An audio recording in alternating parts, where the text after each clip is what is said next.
Hey guys, Sheena here. Hope this video finds you well. So, I just want to talk more about covert narcissism. And I want to share a little bit of my story. So, the person that I met at a Christian conference. And, basically I thought that, okay, it's kind of hard to describe. So, long story short, in the beginning, we did a lot of quote unquote Christian things together, right? Like, just going around, meeting up with different people, going to different, church events. I'll call it that just for lack of better words. But really, this was, more so, in the non-mainstream church community, the grace community, if you will, for lack of better terminology. So, we would travel around, visit different people that he knew. In the beginning, he brought me to different people that he knew who were Christians, to hang out and stuff like that. So I thought, this is what it was going to be like. But I guess you can call that love bombing. I don't really know. It was more of just, to me, it was more of just, hey, look what I found. Kind of like a showing off of, hey, look what I found. I got myself a young wife, you know what I'm saying? And he had been through a divorce prior to that, which, of course, his story from that divorce was that she was evil. She up and left with the kids, and just basically she's a horrible person. But that they used to have a good relationship, and that a friend of hers encouraged her to get divorced or influenced it, or basically just that it was demonic, all this kind of stuff, which a lot of people really ate up his story. When during his divorce, he started going around to a bunch of churches asking for help, he had told me. And I thought that was a flag for me a little bit, because I thought, that's weird. Why would you be going around to all kinds of churches to see if they could help you with somebody who wants to divorce you? You know what I mean? What are you expecting them to do about your situation? You know what I mean? So there was total, he didn't take any responsibility for anything of his previous marriage. And not that I fell completely for his story, because I never would have thought that the person was evil, but I always thought oh, that's peculiar. Why would somebody just get up and leave, and not let someone see their children? Because I thought, well, he doesn't seem like an awful person, you know what I mean? He's not a serial killer or something, or a murderer, that you wouldn't allow them to see their kids, So I didn't really understand at that point in time. But I never thought that she was evil. I just thought that there was reasons, you know what I mean? That I wouldn't know, because I didn't know her. She even left stuff in the house that they lived in. That's how abruptly she got up and left. So anyways, everybody fell for his sad little story. And he would I noticed everybody he encountered, he told about his sad story too. About his ex and blah, blah, blah. So, what else? In the beginning, when I was pregnant with my first child, we did go to a house church. But that didn't really last very long, because I think that ended up kind of dissipating. And after that, we never went anywhere. So basically for about, 9 years or so, it was really no church activity. No going out with church people, no friends together, no nothing. Just pretty much isolation for me. But and I didn't really notice it, because his mom was still alive at that point. I did feel lonely, but I just thought it was motherhood, you know what I mean? We wouldn't even meet with his family members or anything like that. You know how normal families meet up, like cousins and little kids and stuff often, and that just wasn't the case at all. So yeah, basically if anybody were to see me during that time, they would think that I was like a single mom, because he never really was involved. He's just like, he was just like a lump on a log, you know what I mean? And I gave him the benefit of the doubt the whole time because he worked, right? He worked, and I was the stay-at-home mom, so how could I be demanding of him or anything like that when he worked? Well, actually, I didn't fall into that mindset until years later, because at first, when I had my first kid, I used to tell him, I used to be like, because he used to work all the time. He used to work all the time. Let's put work in quotations, because we don't know what he's doing out there. He had his own, business or whatever. Like, he wasn't really like that accountable. He worked with his father, and so he's spoiled, you know what I'm saying? Only child. He wasn't ever accountable to like a real boss, you know what I'm saying? So yeah, he used to like work all the time, and I used to tell him, like, you have to at least like spend time with us on Sundays or something like that, you know what I mean? So in the beginning, I was begging for time in a way, which that changed moving into the future, because he would be like, well, you don't know, he would say things to me like, well, you don't know the reality, you're not with reality, because you don't know like how much I have to work and blah blah blah. So I guess that's basically essentially like gaslighting or whatever. So but then eventually he did start spending some Sundays with us and stuff like that. I really don't want to ramble a lot in this video, because there's so much stuff that there's no way that I could pack it into one video. This is kind of just like an overview. But really my point is that they'll switch the script on you. I think that's what I really want to make known.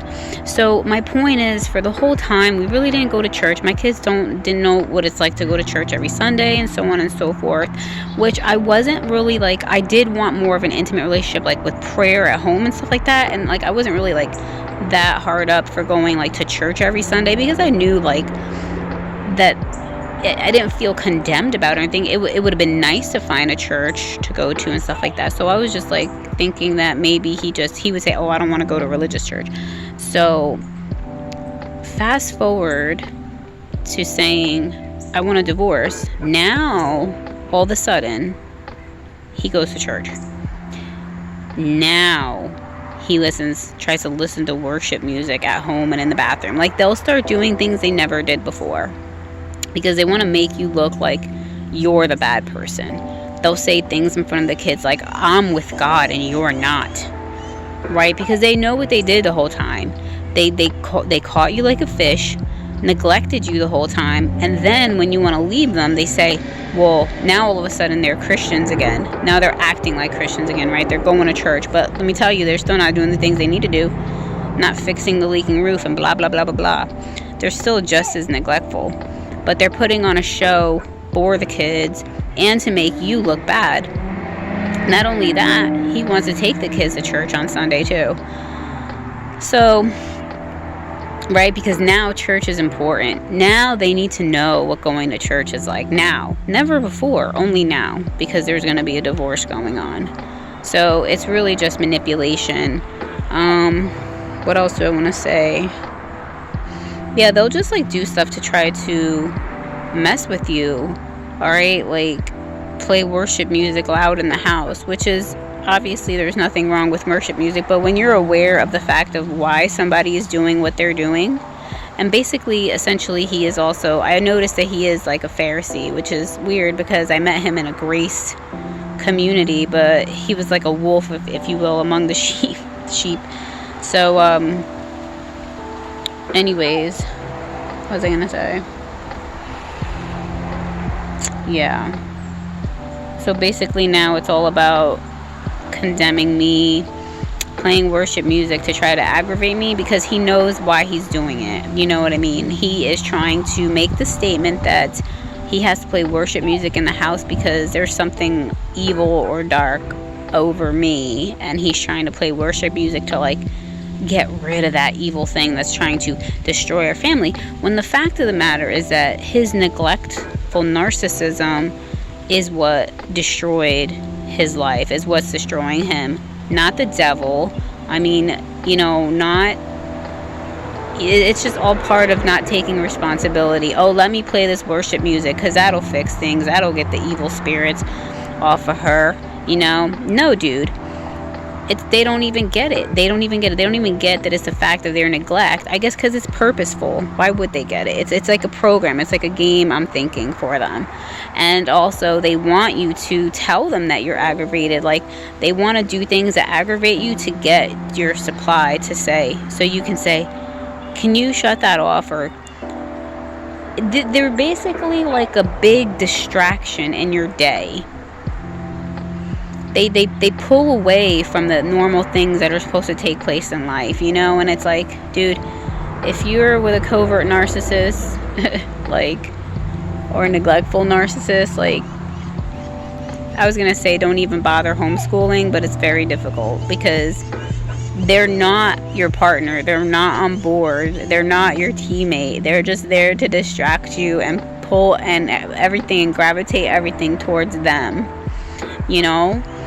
I just can't describe it. It's so weird. But if anybody ever been in that position, they would know what I'm talking about. And a lot of people don't want to hear your story. They don't want to hear about narcissism. They don't get it. And I don't blame them. Only people that get it are people that are open to it, that understand it, or that they've been through it themselves. You know what I'm saying? And it's all good. It's all good in the hood. But, yeah, they're not going to change. Everything is a manipulation. Everything is a lie. And that's just the most frustrating thing about it. They're just going to do things to aggravate you. And then when you give them supply, they look at you like this. I sent my friend this message today because I said, if we're I'm trying to do schoolwork and stuff like that, and it's he's trying to play worship music on the TV, not super loud, but it's I don't know about you, but when I want to worship God, or when I want to get into worship, I do it personally, you know what I mean? But it's just I know the reasons why he's doing what he's doing, because this is all unusual behavior, right? This is not the status quo. All right. So when I said, please put your headphones on if you want to listen to worship music, because we're doing stuff here, got life going on, we got homeschooling going on, whatever. Like I said, people might say, well, what's wrong with playing worship music? Nothing is wrong with it.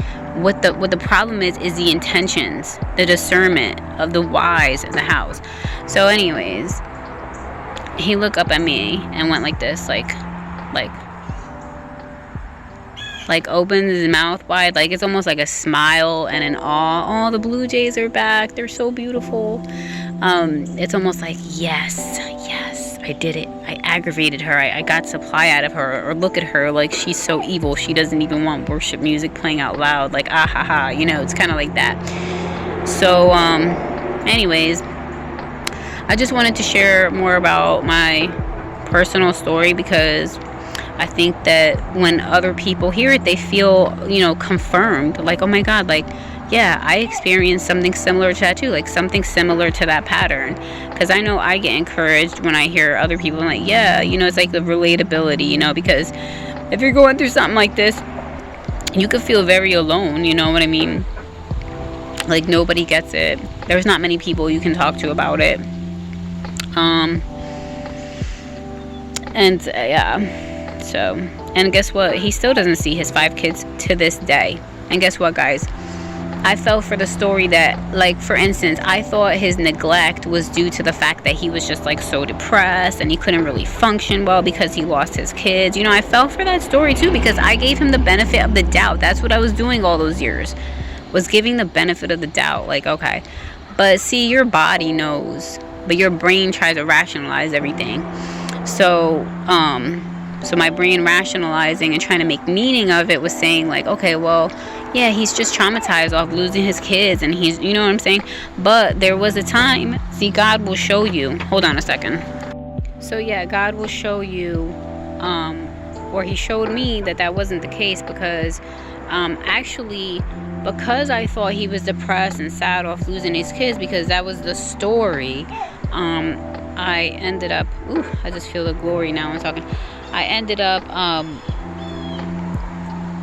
praying for him and stuff like that. Just praying very powerfully and just seeing, like, like, what they call, like, spiritual warfare prayer. Like, just, like, seeing his kids walk through the door. I was just seeing it happen. Like, yeah, his kids are going to come through the door. He's going to be able to see his kids. Like, I was for him. You know what I'm saying? Like, I was for him seeing his kids again. And then there's 5 of them. 5. Well, that was another red flag. He didn't tell me that immediately. And then a friend that knows him and I met at the beginning of our relationship, she knows I'm going to now get a divorce, and she said, yeah, I thought that was a red flag in the beginning when he didn't, like, tell you about his kids. But I was so, like, naive that I would have never thought, like, oh, he was trying to deceive me or lie to me. You know what I mean? Somebody else had to tell me that he knew. She's like, oh, do you know he has 5 kids? And I was like, oh no. I was like, that's crazy. He looks kind of young to have 5 kids.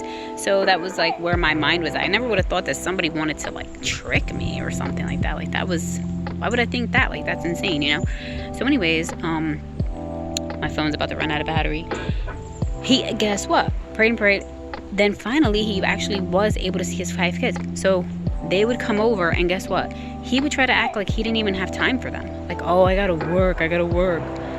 And he had them sitting on the couch eating candy. His mother had to come, and the little shaman has a video about how people fill in the gaps for narcissists, and we do. Because they're neglectful. So his mom would come and she would try to, like, do everything. She would bring plates and, waffles. Like, she would do the food shopping to come and bring for the 5 kids because she wanted them around too. She was doing everything for him. So, and I had 2 little ones at that time. So, you know what I'm saying? Like, he had to pick up the slack. Like, these are his kids who were coming to see him. Like, he needed to make, plan that they were coming and plan stuff, and he did not do any of that. None of that. So that showed me that, okay, his kids not being around is not even the problem. It's not even the problem, because they came around and he did nothing with them, really. It was like pulling teeth. Like, as where somebody else would be like, oh, awesome, my 5 kids are coming to visit.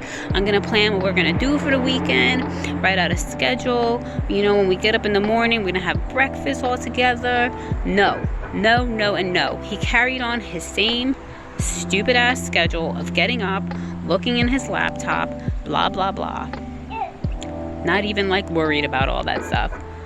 And then he brought them to work with him once, and it was just crazy. He used work as an excuse not to do any damn thing. Nothing. Not to fulfill any other responsibilities or anything. Not to be a part of the kids' daily life. Not to fix his roof. He used work as an excuse not to do anything outside of work. And, okay, now the fact of the matter is that fine. If your claim you gotta work 24/7, that's what I did. I stepped back. I said, you know what? Fine. You gotta work.